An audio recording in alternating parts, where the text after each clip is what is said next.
Have you ever heard someone say, well, I'm a lifelong registered Republican or I'm a lifelong registered Democrat?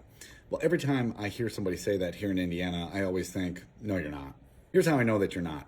Indiana is an open primary state, and that's opposed to a closed primary state. So what does that mean? Well, I can explain.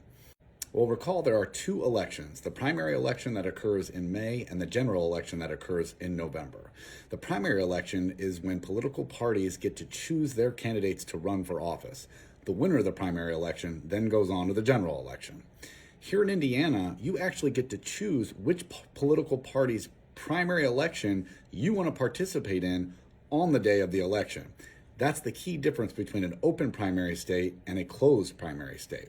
So there are 20 states that use an open primary system like Indiana. You walk in to vote during the primary in May and you tell the people there which basically party's election you want to participate in, and then you only get to vote for the candidates that you want from that party for each political office. In a closed primary state, you don't have that ability. You actually register to vote as a member of that political party. And if you register as a member of a political party, you can only vote in that political party's primary election until you switch your registration. And sometimes you need permission from a political party to switch your voter registration. Then if you register as an independent, typically you don't get to participate in the primary election process at all. So that's a closed primary system, and 14 states have it. The rest of the states basically use what's called a hybrid system or a semi-open primary system. That's basically just taking a little bit from both worlds. The big area of debate here really centers around crossover voting in political parties' primaries.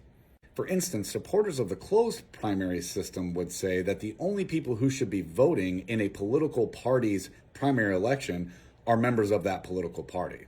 For example, only Republicans should be choosing who the Republican candidate for the general election is, and vice versa.